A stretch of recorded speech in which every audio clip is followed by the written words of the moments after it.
We saw. Yeah, actually, well, not right now. He's, you know. I'm gonna sue.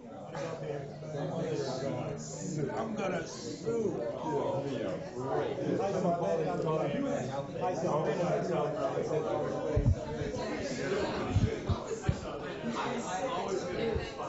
When does this go on the air? Tomorrow night. And the traveling, you kind of start out with a handicapped sort of all that traveling. Well, when they have standards, apparently. Is this too high? Just about 8 to 12. Maybe I should just put it on the floor? Something where you gotta write your story and file.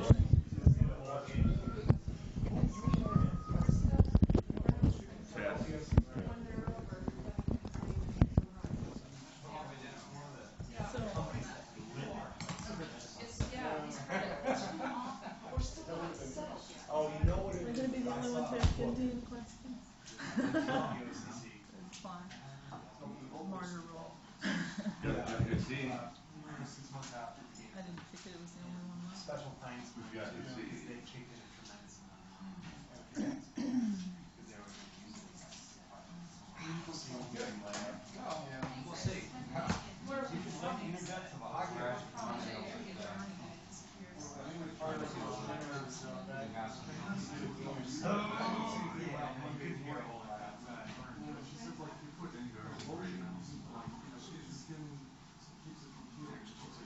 No, it doesn't. But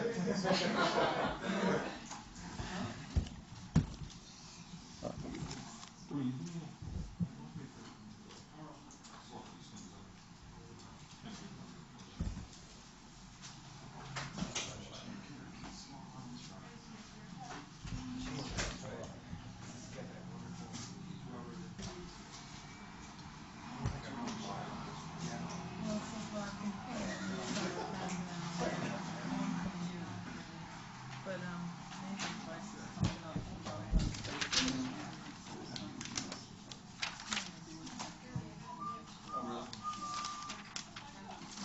Well, not that long, but I gotta go back over this journey for 2 more months. I can write it from there.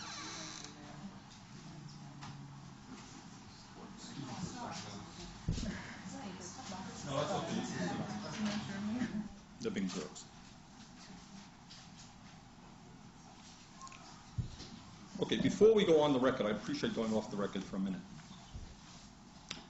I think I can honestly say I could talk about Nicaragua and my experiences in Nicaragua for 3 or 4 hours. I'm not going to do that. You can all feel relieved. I don't intend to do that this afternoon. The concern that I have is that the issue of Nicaragua is an enormously complicated issue. The internal affairs of Nicaragua are complicated. The United States' relationship to Nicaragua is complicated. And on top of that, I am not an expert in the issue. 7 days in Nicaragua has not made me an expert. What I am prepared to do, to the best of my ability, which has some real limitations, is to meet and talk with any reporter in the state of Vermont at length about any concern that he or she might have. But at this press conference, I am not going to go into every single area of my trip. There is one area that I want to concentrate on right now, today. And any time in the near future, or any time, that people would like to ask me any other question and sit down and go through it at length, I would be happy to do that. But it cannot be done in 20 seconds on the television screen. It really can't. It's not fair. And that's one of the problems that we have. Again, off the record, one of the things that I have been just tremendously concerned about is the whole question of the national, international media coverage. I don't know if people saw the New York Times today. On the front page of the New York Times, there was an article, U.S. said to have waged raid on training camp in Nicaragua. I believe they were talking about last Wednesday, having bombed Nicaragua. This report today is totally typical of everything that happens. They quote, it's a leak from the Reagan administration, going through the lengths, 2 little paragraphs saying Nicaragua denies that it's terrorist. No one bothered to ask the United Nations, our allies around the world opinion in this article. What do you think about the unilateral right of the United States of America to bomb the invasion of Nicaragua? No discussion of that. Basically, it is assumed, of course, the United States believes that there is a terrorist there. The United States has the unilateral right to bomb it, and that's the story. And those over and over again, that is what happens. And it's really a cause of great concern, I think. So, again, to reiterate, it is a complicated issue. I am prepared to sit down at length with any reporter to answer any questions to the best of my knowledge, understanding that my knowledge in a lot of areas is very limited. But today, you have the statement, it's a 4-page statement, and I would like to go through the statement and answer questions relative to that statement.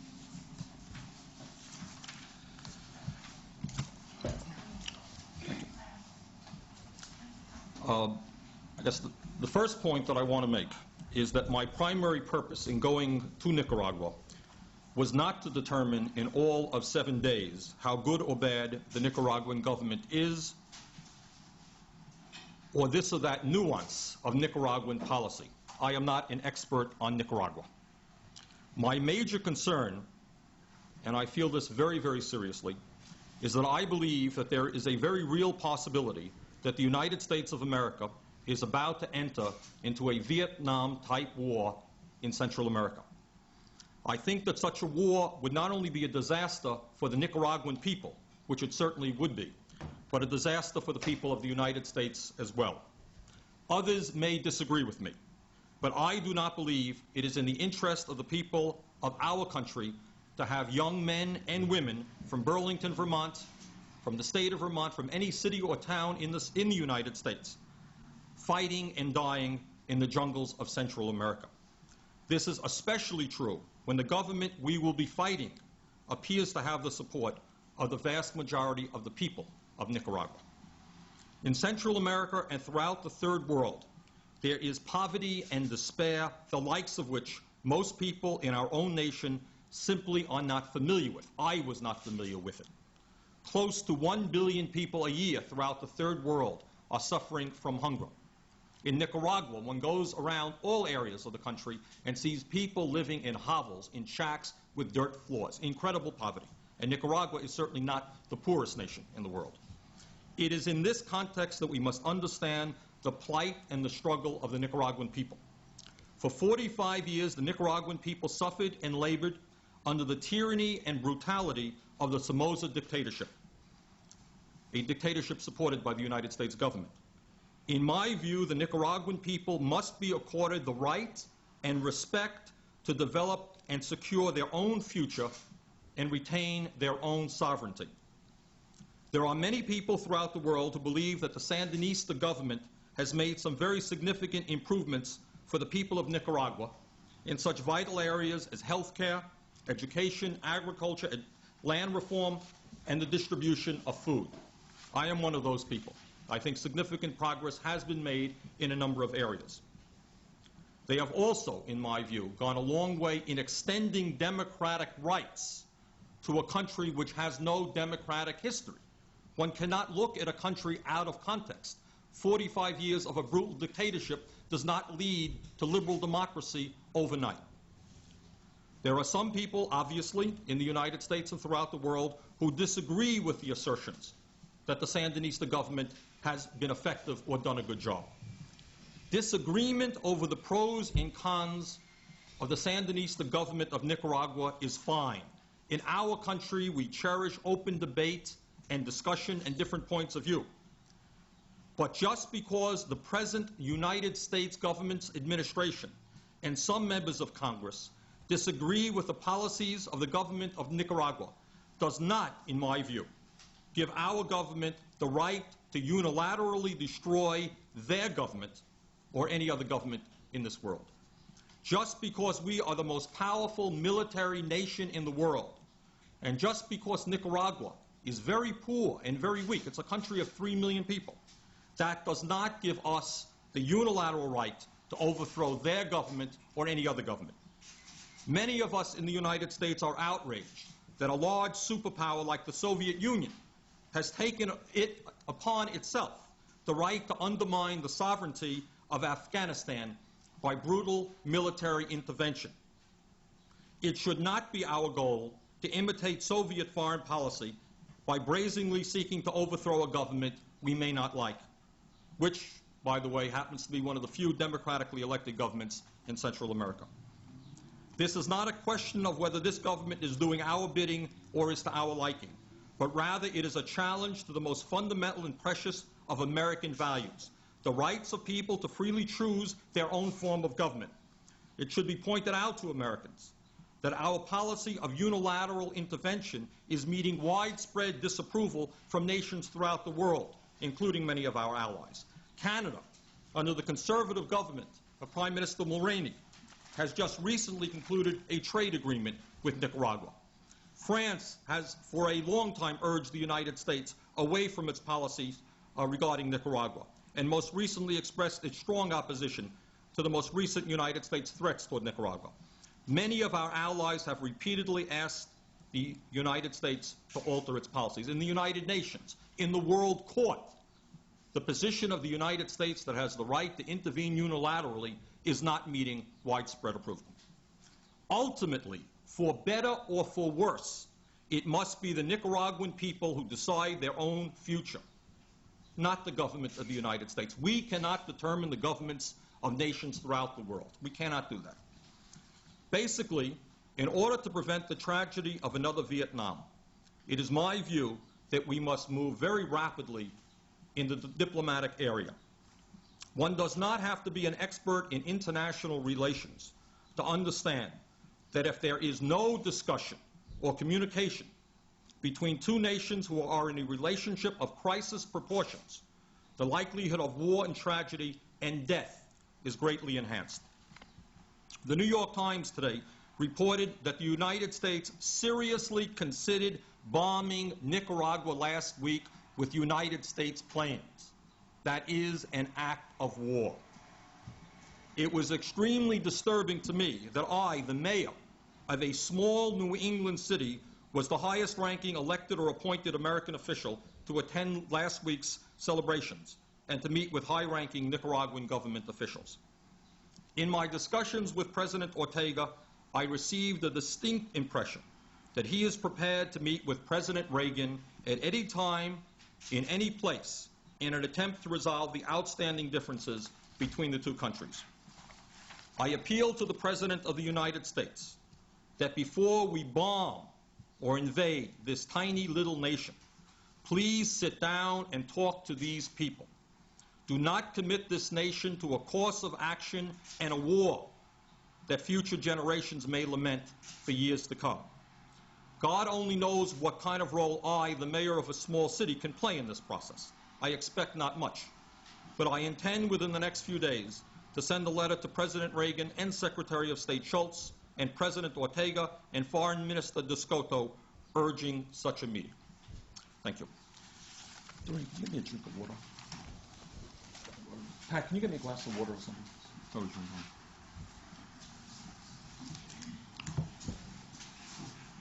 Taking questions now? Yes. But give me about 2 seconds, please. I don't know. I'm not feeling 100% well. My throat's dry. Water down here.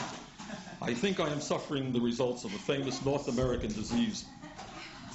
So if you see me darting out of this room very quickly, do not take it personally. So were you sick while you were down there? Queasy would be a better feeling, but I was not immobilized. I held up better than many. Thanks.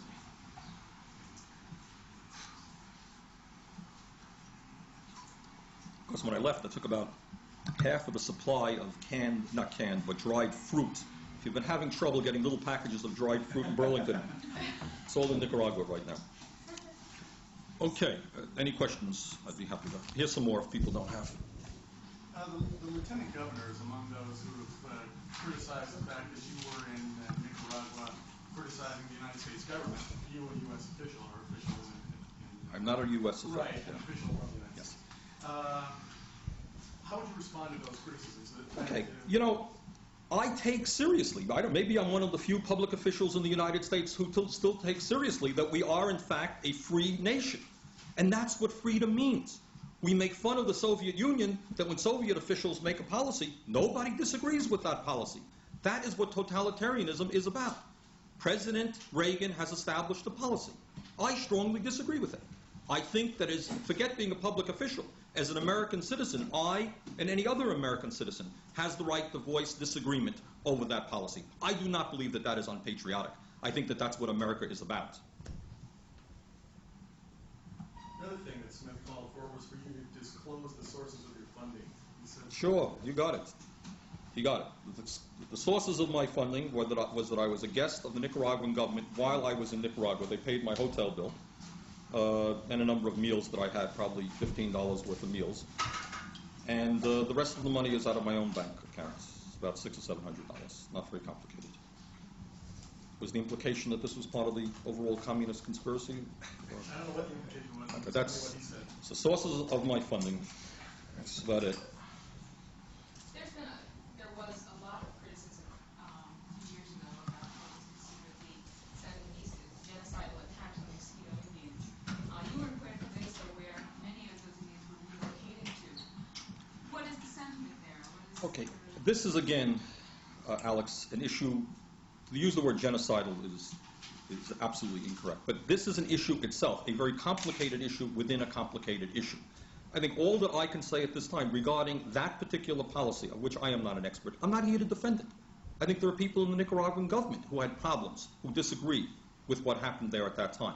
But again, that in itself, the mosquito question on the Atlantic coast is a complicated question. I would be happy. There are people in Burlington, by the way, who know more about it than I do. I mean, Nancy Powell is somebody who was down in Puerto Rico basis for at least several weeks. I won't get into that at great length at this moment. Bernie, we were talking to people around town and seeing some of the questions voters had. One interesting was if your constituency in Burlington, did they support your trip fully, and were they in agreement with your observations? I'm sorry, I missed the thrust of that question. Were they, your supporters, were they your constituency in support of the trip, and did they agree with your observations of the Nicaraguan government? I don't know. You know, my own gut feeling is that politically what I have done is not a particularly popular thing to do. When you have the President of the United States criticizing Nicaragua, and then somebody goes there as the guest of the Nicaraguan government, I think politically it is not perceived as something a very wise thing to do for a budding politician. But as I indicated today, I think the issue of war and peace is so very important that I will do what little I can to try to prevent that. Do you think some of your supporters have said that there may be times when you're reluctant to criticize the government because you think the issue of war and peace or the threat of the United States is more serious, is so much more serious that you're afraid that to talk, for example, about the Indians might obscure that? Well, it's not. Is that the case? No, it's not the case. The case is that what we learned from the New York Times today is that the United States almost went to war with the people of Nicaragua last week. That's pretty important. The issue of the Mosquito Indians within Nicaragua is also very important, also very complicated, and I have to tell you, I am not an expert. What I can tell you is that people in Nicaragua themselves, high-ranking officials, think that they did not do, perhaps, the right thing in the right way at that time, and if given the chance, might do it differently this time. The word genocide is nonsense. I think no serious person would use that word regarding that policy. It is a complicated issue. They are living right on the border of Honduras. There is right now a major CIA effort to undermine that region. It's not easy, and I'm not an expert, but I am not here, and I trust you understand this. I am not here to defend every action of the Nicaraguan government. On the other hand, Bernie, you are in a position because of your relative influence down there, because you were one of the only American officials down there, to talk with these people about these kinds of things. When you're talking about 100,000 people, as you said, it's not insignificant. And you, for example, when you came off the plane, praised Thomas Voorhees. And Indians say that he just recently said that they, if they didn't submit to the Sandinista position, that they were ready to shoot. Those are Indians who are at war with the Sanderista government, and one might want to. Again, that's an issue. I'm sorry. It is. I'm not going to get into that today. Anytime you would like to sit down, I will do my best. I can't do it today. But you didn't talk. You didn't talk with government officials about the Indian issue. Sure, I did. I mean, a little bit. Yes. Yeah, I did. I mean, not at great lengths, but I did. Did you express concern? Other questions. Bernie, before anybody usually goes on a trip, they have some kind of expectations. Were any of those met? Or what do you expect? Again, if one understands, I mean, I get criticized by the editors of my friendly newspaper here that, I was fooled or duped or I'm not an expert. I am not an expert. I don't think I was duped. I think nobody will deny, nobody who you speak to, Senator Leahy or anybody else, will deny that when you get to Nicaragua, you have total access. You can go any place you want to go. I was able to go any place that I wanted to go. I was able, given the limitations of my Spanish, I had a translator, to talk to anybody. To me, the experience was very exciting. Do I think I got all sides of the story and talked to everybody? Am I an expert? The answer is no. But I learned a great deal. Yes, it fulfilled my expectations. I'm a sister city of Fairfax. What did you find that the people there needed most? Okay. And what is it that you propose that the city of Burlington now do? Okay. One aspect, what is going on in Nicaragua, and where and again, what has to be understood is the economic problems of Nicaragua are not unique in Central America or in the Third World. In fact, as poor as Nicaragua is, one of the nice things that I saw is that as a result of government policy, direct government policy in terms of the distribution of food, people are not hungry by and large. I think it's fair to say. You know, it's funny, sometimes American journalists talk about how bad a country is because people are lining up for food. That's a good thing. In other countries, people don't line up for food. The rich get the food and the poor starve to death. In Nicaragua, people are not starving to death. One of the goals of the Reagan administration is very clearly to cause discontent in Nicaragua through the war, which is draining Nicaraguan resources, and through the embargo and other financial mechanisms. So you go around and you talk to people, whether it's in Puerto Cabezas or elsewhere. In Puerto Cabezas, for example, they have a hospital. I mean, it's hard to define it as a hospital in terms of the United States. It is wood.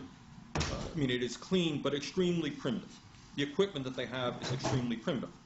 When the governor there of the region, Myrna Cunningham, tells me that they have just expanded an area, added a lot more beds, but they can't complete the project because they're unable to get the lumber that they need because the lumbering area is in the heart of Contra territory and people will go out and get killed. They cannot complete a hospital because of Contra activity. They are unable to get medical equipment that they desperately need for their people because of United States activity. I spoke to a very interesting man, the mayor of Managua. And this guy sits there and he says, we need 150,000 units of housing in Managua alone. And believe me, he was not kidding. If you go around Managua, you see shack after shack, people living in dirt floors. They need the housing, they want to build the housing. And he says that in the last year or two, because of the war, so much of their resources are going into the war effort that they don't have the ability to provide what they need. The prices of basic necessities are going up. You knock on a door and you talk to somebody. And you say, how are things going? And they say, things are going okay, but the prices of material is becoming too expensive.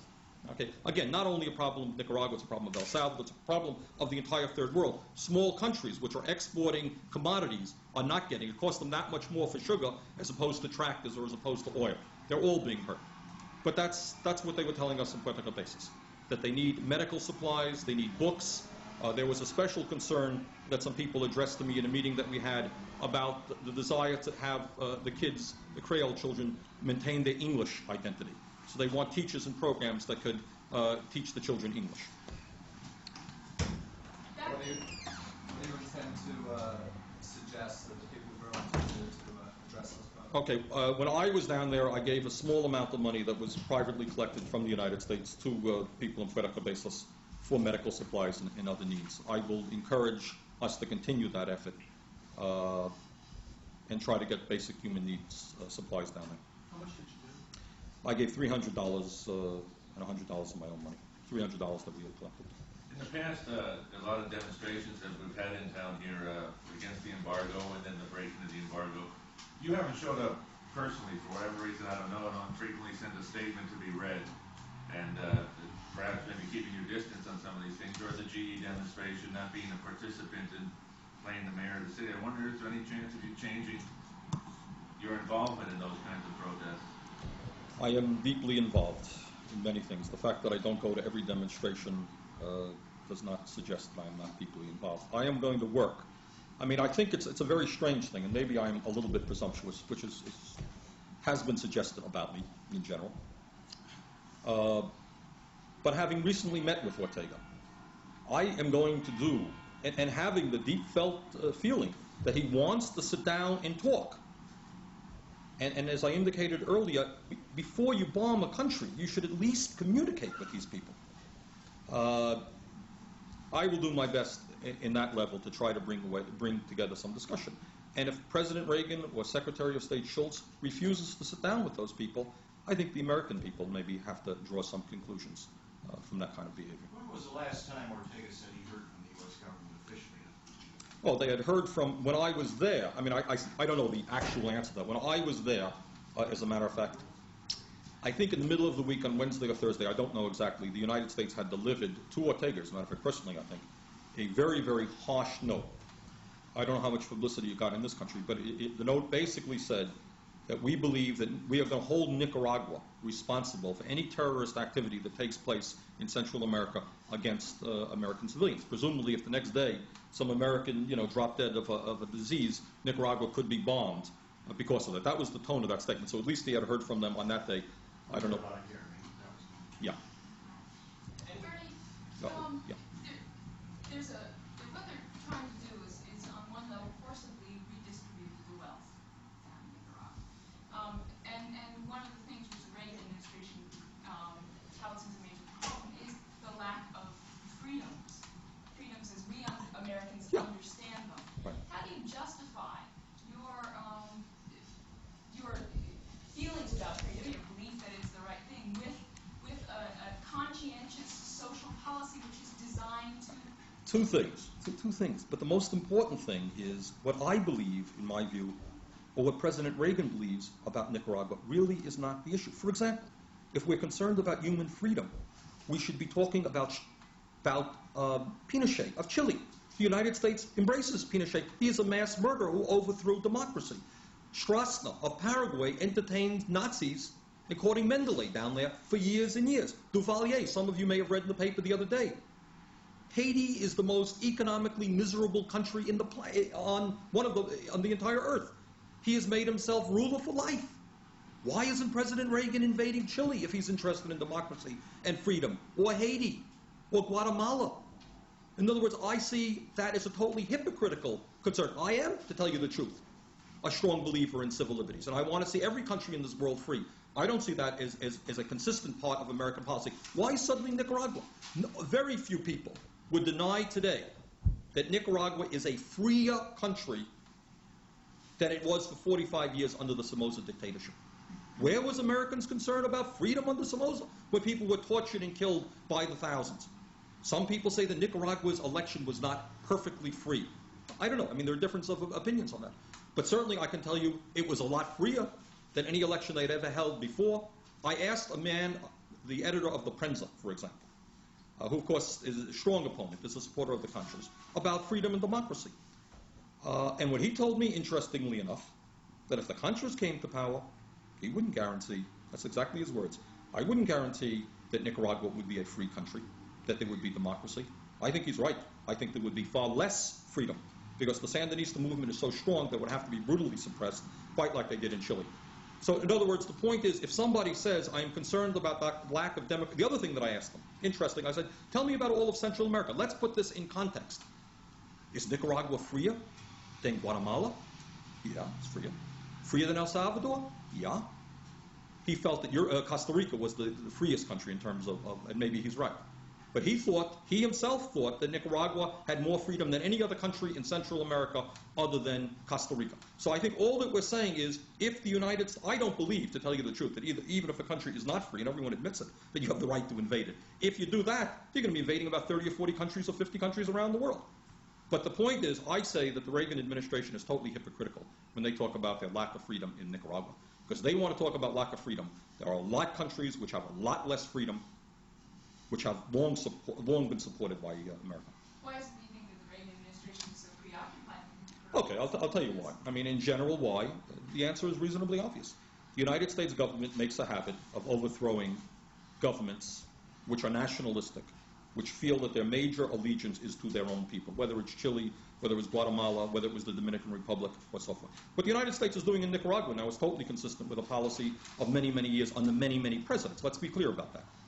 And I think that the sudden preoccupation, obsession with Nicaragua is this, that within all of the misery, economic misery and starvation around the third world, if there are individual countries who can be successful, let's just say, I don't know if they can, but without contra activity, without an embargo, if the nation of Nicaragua was able to provide a decent standard of living for their people, this would be an example to countries all around the continent. They would point and they'd say, hey, why are people starving to death in my country if they're not starving to death in Nicaragua? Why is there a brutal dictatorship in my country if you have democratic rights in Nicaragua?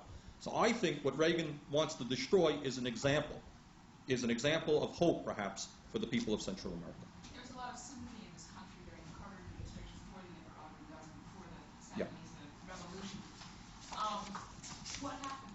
What happened is that every day, watch the television, every single day on Monday, Nicaragua is a Marxist-Leninist country. Tuesday, Nicaragua is a communist country. Wednesday, Nicaragua is a terrorist country. Thursday, Nicaragua smuggles drugs. Friday, Nicaragua is committing genocide amongst a section of its people. Saturday, the elections had in Nicaragua were a total farce. The government is totalitarian and brutal. Sunday, another story. Monday, you repeat from last week. What outrages me is that on the national television, and this is where I fault the media, they repeat, Reagan gets up, and I give you this example in the New York Times today. President of the United States, well, high-ranking officials say, we intended to bomb, go to war, that's what bombing the country is, against the country of Nicaragua on Wednesday. No discussion around the rest of the world as to what they thought about that. The American people don't even know. I talked to Ortega, and I said, you know, President Ortega, the people in the United States think that your only allies are the Soviet Union and Cuba. And the guy says, I know. You know, he knows what's going on in terms of the press reporting. He says, when I was in Western Europe, what they forgot to report is that he got aid from the Soviet Union, but he also got aid from Western European countries. Canada just entered into a very positive economic program with them, trade program. I gave a press conference with the representative of the French Socialist Party, which is President Mitterrand's country, strongly condemning United States action. The government of Spain, strongly condemning United States action. Governments all over the world. The World Court. You want to hear something? Let me say this. The Nicaraguan people, in many respects, are a very naive people. They keep going to the World Court, which they see as an international tribunal. And you know what? They keep winning. They win in the World Court. And they say, see, we're showing the whole world that we are right and the United States is wrong. They don't know that the United States government doesn't take the World Court seriously. But nobody in America even understands that. They go before the United Nations. Overwhelmingly, the United Nations says what the United States is doing is wrong. But the American people are not even being told that our action, our unilateral right to bomb another country, is meeting widespread condemnation. Yeah. How would you sum up the Reagan administration's actions in their... The Reagan administration, I give, as I always have, they're very honest. They want to destroy that government. And I'm here today to tell you I think there is going to be, I think there's a real good chance that there will be a war, an invasion, or the bombing of Nicaragua. They want to destroy the government. That's all. They always did, and they always will. Until that government is destroyed, they will not be happy. You said they're very honest, but are they lying to the American people with the various propaganda? I mean, Oh. are there seeds of truth in, on Monday, it's a communist country, on Tuesday, it's... For President Ortega to visit the Soviet Union, yeah, I presume presidents of independent nations are allowed to visit the Soviet. What do we need? Is it a totalitarian country? No, it is not a totalitarian country. Are there civil liberties? Yeah, there are civil liberties. Is it a perfectly free country? No, it most certainly is not. Is it freer than most of the countries in Central America? Yeah, it is. Within the context of the misery and the lack of democracy in Central America, it holds up reasonably well. Is the Nicaraguan government always right? The answer is absolutely not. Have they made mistakes? Sure they have. What government, even President Reagan, I suppose. Some of us are concerned about Reagan's policies of cutting programs for the poor and the elderly. Do we think that another nation should bomb us and invade us because of disagreements we have with the Reagan administration's domestic policies? So do you think that there's a kind of a media conspiracy here, or why do you think that this kind of stuff isn't coming out? That's a good question, and I honestly don't know the answer. I would say this, but this is off this question. Certainly, the difference between a President Carter. I'll give you an example. Let's talk about freedom. There is a program in Nicaragua which they call Cara el Pueblo, which in Spanish means face the people. Every so often, and I'm sorry that I missed it because Americans were down, they told me it was unbelievable. Every so often, in this Marxist, Leninist, terrorist, totalitarian country, in quotes, President Ortega and members of his administration call an open meeting in a school, in a town. Anybody who has a question of a concern about the policy of the government, come out and ask it, okay? Ortega is there and people say, why aren't the buses running on time? Why is the cost of food so high? Why does my child have to be in the military? And Ortega is there talking directly to the Nicaraguan people. Now, when is the last time that people in this country have seen President Reagan go out into Harlem to answer questions from the people of Harlem about policies toward black people, have come to Burlington, Vermont to answer our concerns? Reagan doesn't even answer concerns from the media. He doesn't hold once a month, once a year he holds a press conference. My concern, to get back to your question, Debbie, and I don't know the answer why, the problem that President Carter had, and I was no great fan of President Carter, Carter had the naive point of view that you're supposed to have press conferences and answer hard questions. So he gets on television, and hard question, he babbles, he doesn't know the answer terribly well. Reagan is far beyond that. And the media, in my view, has allowed him every night, watch it. A speech is given, Nicaragua is a terrorist country, bye-bye, thank you. No questions, no comments, we go on to Tuesday night. My criticism is not with Reagan. My criticism is with the national media. And they should tell the President of the United States that until he's going to answer some questions, we don't work for him. We presumably are a free country, and we are intelligent people. We're not going to cover your view unless you answer some questions that we have. But the media has not done that. And again, I point out this New York Times article is one of many, many. This guy who wrote the article could have been a press agent for President Reagan. If the media is so conservative, as you seem to indicate, they buy the administration line and so on. You called a reporter, they reported the worms. You said network reporters are worms. You reported the same. Did I say that? That's what you reported? Well, must be correct. Yeah. If that's true, why are conservatives like Helms and those people on the other side of the fence saying that there's a liberal that... You know, Bob, again, I've given you my opinion. Obviously, different people disagree, and I know that... can I finish, please? Sorry. That I know that conservative people think that CBS is the bulwark of liberalism and communism. You know, what can I tell you? I mean, all that I honestly... watch the television every single night. See how much... It would seem to me, I'm really off the subject, to tell you the truth here. And I don't... And again, my fear was that we were going to go far. I would love to discuss the media's role in Nicaragua. It's a tremendously interesting subject to me. But maybe I should limit that for today and answer it another time. Yes. That is what I did call this for, yes. Is it safe to conclude that this is something that has to be the United States initiative? Well, my understanding is that President Ortega is prepared to sit down and talk at any time, any place. I'm not sure that the United States government is also that willing. My hope is that the United States government will do that. Any chance you might return the invitation for Ortega to visit your city? I would love. I mean, Ortega is coming to the United States for the 40th anniversary of the United Nations. And he plans to visit various cities. He is now aware of the Vermont Reds baseball team. Nicaraguans play very good baseball. And I think that any way that the American people can get up there, I think he would be delighted to do a Face the People here in Burlington. Get up there, ask him questions. All I'm asking for is give the guy a chance to express his point of view. Did you get an invitation to come out there? An informal invitation. When's that going to be? He's coming, I think, in the fall, September, October. Bernie, how do you react to somebody that doesn't know or care about the Sister City connection, or maybe even Nicaragua? How do you say, when they say, what does that have to do with Burlington, Vermont? How do you react to that? What it has to do is if we don't change our policy, the kids, boys and girls of Burlington, Vermont, kids 18, 19, and 20 years old, may be dying in the jungles of Central America, fighting a war which they should not have to fight. That's how it affects Burlington, Vermont, and every other city and town in the United States of America. Bernie, since you brought it up, you brought it up, and I like this Carol El Pueblo thing a whole lot. Yeah. And I think I should do one, huh? If I may correct you on one thing, President Reagan does not have a press conference once a year where he takes all questions from the press. He's had at least 3 this year, and I want to know how the hell come you haven't had one since your election. You have these things, but you don't even do it, and you're just saying how great Ortega is. I agree. We had open news conferences leading up to the election, and since then we haven't had a single... Then I will do it. All right. Speaking of things that you brought up, first of all, would you extend the same invitation to a representative of the Indians down there? Of the Indians, Debbie, there are hundreds of thousands of Indians. Yes, of course. I mean, why? But whom will I invite? Somebody who's part of the Contras to Burlington? Not the Contras. There's a distinction. I mean, sure. I think the more knowledge that you have about a situation, the better it is. Okay. The other question is, in that regard, talking about answering back the media and stuff.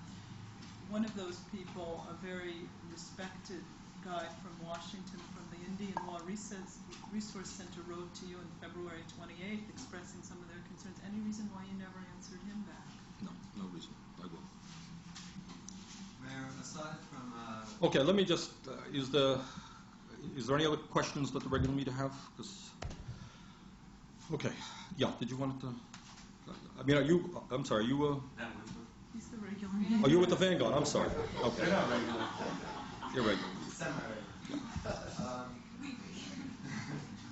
Aside from Ortega's message that he'd be willing to meet with a member of the Reagan administration anytime and place, did President Ortega or anybody else that you met with down there ask you to convey specific information to the American people or to the... No, I was not a courier of any specific You're not information. privy to any information No, he did not say. about U.S. involvement in... No. By the way, if anyone is interested, I did not tape. I talked to a whole lot of people there, and I didn't tape any except one, which was a very interesting one with a very interesting guy named Ernesto Cardinal. And it's a half-hour tape, which I think actually my tape recorder worked. And Is he talking English? who is Ernesto Cardinal? He's their Minister of Culture. Is it in English? Yeah, it's in English. He speaks English fluently. No, just on the trip, was there ever any time you feel you were under surveillance by perhaps non-Nicaraguans?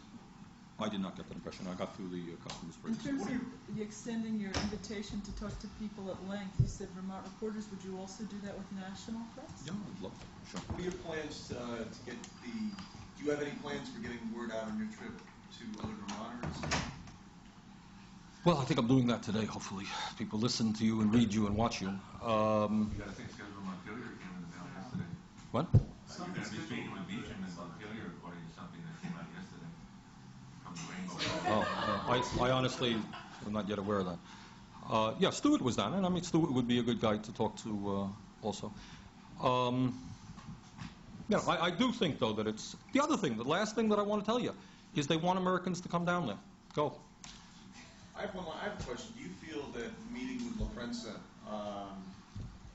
was enough? I mean, in the sense of getting all the sides, you got business associations. Yeah. The truth of the matter is, I made several calls. It was a very, very busy week, and we tried to call up. There's a free enterprise group there, and they were out. A lot of the opposition left the country over that weekend, and I suspect I could have done a better job in making contact earlier. I also tried to make contact with some of the people in the church. So no, I don't think I did quite as good a job as I could have. But the 2-hour meeting with the guy from La Prensa was a very interesting meeting. Aside from that meeting, did you meet with anybody who you would characterize as an opponent of the administration? Sure. I talked to a lot of the Ortega administration. Yes. Sure. How many critics did you talk to all? I mean, we went a lot of people, I asked people, I can't tell you how many people I spoke to, 20, 30, 40, 50, on the street. And I said, one of the questions I asked is, are things better now than they were before the revolution? The overwhelming number of people said yes. There were people who said no. What sort of people were there? There were poor people. There were poor people who were concerned that said that in the old days they could get products cheaper than they could right now. That was the major concern that I detected. Did you feel that there was any sort of double standard in terms of the people affiliated with the administration enjoying a better standard of living? I can't answer that. I think that the people, you could check up on that yourself. Ortega is not paid well. There is a maximum that government officials can earn. Certainly the discrepancy between President Reagan's salary and the average American salary will be a lot higher, I expect, than President Ortega's. I'm talking to a few people. I think the government people that I talk to were not getting paid particularly well. But that's my quick judgment. No. In Puerto Rico, there's a lot of discontent with the Sandinista government because it had been an isolated province. They were used to ruling themselves, and when the Indians moved in, what kind of discontent did you find? Okay, again, can we save that one for another time? But did you talk with any Indians? Yes. You did? Yeah. Okay, thanks very much. And again, the only thing, I want to go back to my original thing. This is, I think everybody can agree, whatever else we can disagree on, it is a very complicated issue. And I am prepared any time for people to give me a ring, come in, and we'll talk about it at length. But I try to limit this discussion today because this issue itself is a long discussion. There are 15 other issues. Thank you very much. Well, we're talking about China next. Hey, Bernie, are you going to try to keep some ratings and numbers? Why is life so complicated? Sometimes it seems so simple. Doesn't go simple minds. You might count it? Yeah. No, you can't have that.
he made one mistake. He should have took Tokyo and Kobe out.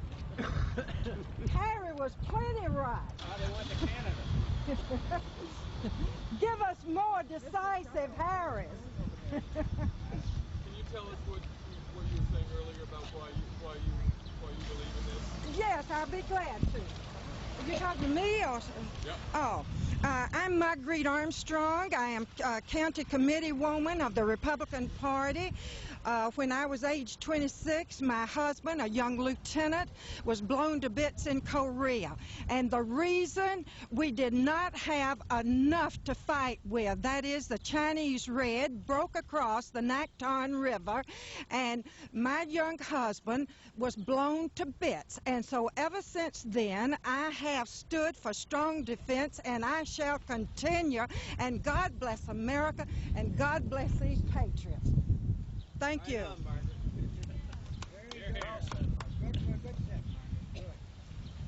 Gentleman from my hometown that was a survivor of the Bataan Death March would probably be here today if he could have made the 200-mile drive. I think it's important for us to remember that we were bombed into the war. We were marched through the war in atrocities like the Bataan Death March. And it was entirely fair and even for us to end the war as quickly and with the loss of as few lives as possible, which is exactly what we did. I'd just like to say that we're here today not out of any spirit of vengeance or animosity toward the Japanese. Everyone suffered terribly in World War II, but our main point today that we're trying to make is that Americans shouldn't feel guilty for having dropped the bomb. It was a terrible thing, but there are many people in the United States today who, for their own reasons, are trying to make us feel guilty and lose faith in ourselves and in our country.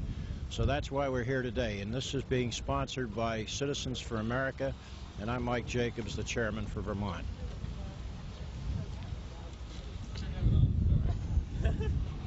Put the button up.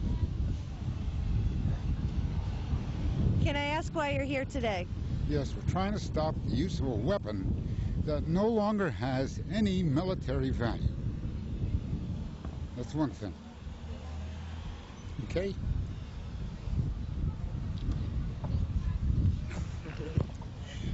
Keep talking. Why are you here today, ma'am?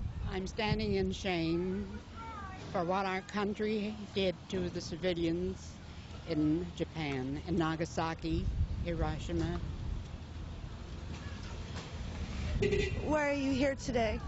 I'm here because it's about the only thing I can do to show my shame and my disapproval of the bombing and my hope that nuclear weapons will be done away with forever. Can you tell me why you're here today? Yes, I'm also here in protest against the road of destruction that the United States seems to be taking in their priority for buildup of nuclear weapons. And I hope that we remember what we've done in the past, or we're doomed to repeat them in the future. Can you tell me why you're here today? Yes, I'm here to stand in apology to the Japanese people for what we did, and to hopefully be a banner to our people in our country, our leadership, so that this kind of thing won't ever happen again, because it so easily could. Yes, I feel that the bombing of Hiroshima and Nagasaki was unnecessary and racist, just truly racist. We didn't drop it on anybody else. We didn't try and show our power in a desert or anyplace else. We dropped it on people, on city centers.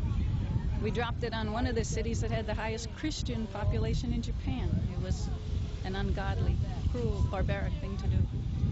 That's why I'm here. Can you tell me why you're here today? Yeah. They said that the Japanese were about to surrender anyways. It would have been a month or so, but we just dropped the bomb on them anyways. Can you tell me why you're here today? Yeah, I agree totally with him. They shouldn't have dropped it at all. Can you tell me why you're here today? Yeah, the reason I'm here is not to put blame on anyone or to try to make anyone feel guilty, to blame the U.S. or blame the Japanese, but I think to remember what happened at Hiroshima and to remember that it really was unnecessary. I believe from reading the history of the subject that there were other options. The bomb could have been dropped on other islands, a demonstration to show what it was like to show the Japanese that we did have this weapon, and it was completely unnecessary to kill all those innocent civilians in Hiroshima and Nagasaki. Can you tell me why you're here today? Can you tell me why you're here today? Yes, of course. I hope we're not going to use our energies into the skills situation. As far as guilt goes, the whole human family is at fault for the conditions we've arrived at, and I think this is the main point in commemorating the tragedy of Hiroshima and Nagasaki, is that we've built up the arsenals to the point where we're at the brink of annihilation today, and that's what we ought to concentrate on, reversing the arms race and making sure this never happens again, because apart from the superpowers using it, we've learned that even common computer errors can set off a missile, so we really, really got to reverse the situation immediately. There's no time. Can you tell me why you're here today? Yes, as a statement against the arms buildup and to make sure that Hiroshima doesn't ever happen again. Can you tell me why you're here today? Well, this thing shouldn't happen in the first place, but since human is human, so that in the near future, perhaps this thing will be avoided. Hi. I'm from Japan, and I have met several persons who was in Hiroshima and had a flash of atomic bomb, and he got a very heavy disease from that time on. But still, he told us we should keep and anytime, anywhere in peace. And I'm very, how to say, when I think about that problem, so we should do something to protect peace.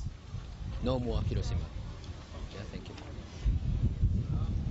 Can you tell me why you're here today? I like your thoughts. Could you say that again? Yeah.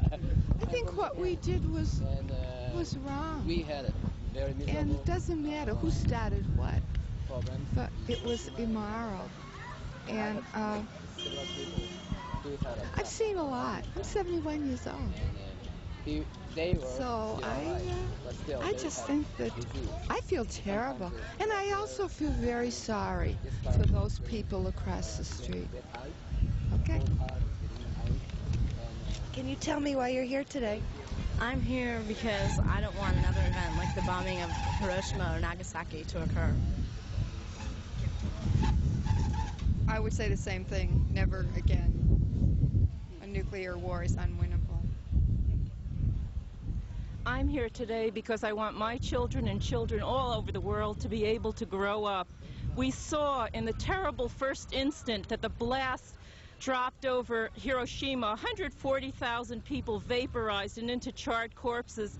And now we have enough bombs to make that look like a firecracker. We have so many bombs, Russians and Americans, we could blow each other up 20 times. And yet people are still starving. People want for shelter, education, and hope. The arms race is a dinosaur. It's time for it to die and the human race to live. I echo the person who just spoke.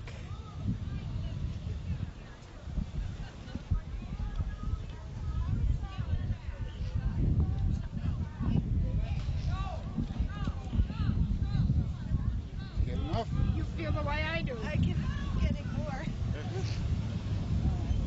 You want to get more? Can we get more? Yeah. Can you please tell me why you're here today? Well, I think the mere fact that I'm standing here about says it all. I have a 3-year-old granddaughter, and I don't know how to tell her that there is a deadly bomb in the world. Can you help me with that?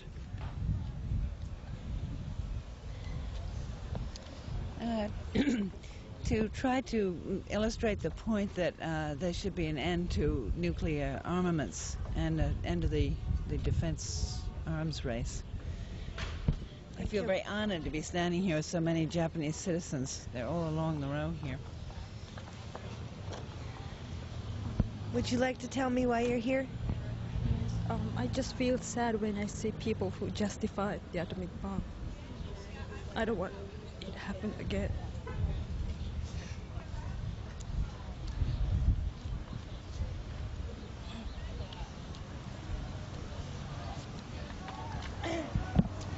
You're on your cord.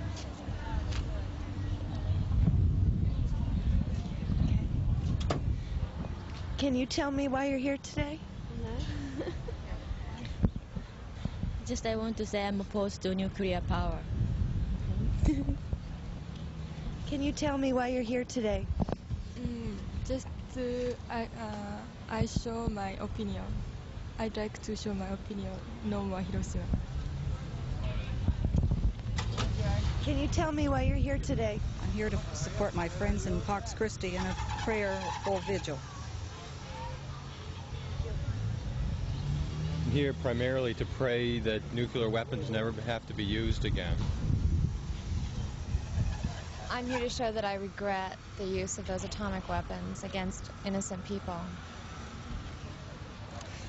I'm here because I feel that the dropping of the bomb, I think, was a mistake, and because the kids that I teach at school, the numbness and the apathy that they profess, that they won't grow up because of fear of another war. Can you tell me why you're here today? Yes, I'm here to remember what happened 40 years ago, the horror of it all, and to work towards that it will not happen again. I'm here because I'm hoping that by my presence this will never happen again. I'm here hoping that we'll have disarmament and that we'll all learn to live in peace. I'm here hoping that peace will be forever and that we don't have to have wars and have bombs to kill one another. Hi. Can you tell me why you're here today? I'm wanting there to be no more nuclear anything. And if I can make a stand quietly to support that, then maybe other people will get the message. Can you tell me why you're here today? Yeah, I'm real tired of men using either bombs or their penises in order to take care of their inferiority complexes. Real tired of it. I want it to be over with.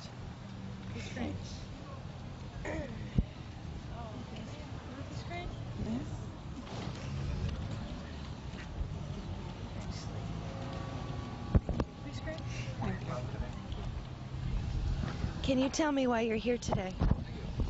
To remind myself and others that there must be no more Hiroshimas.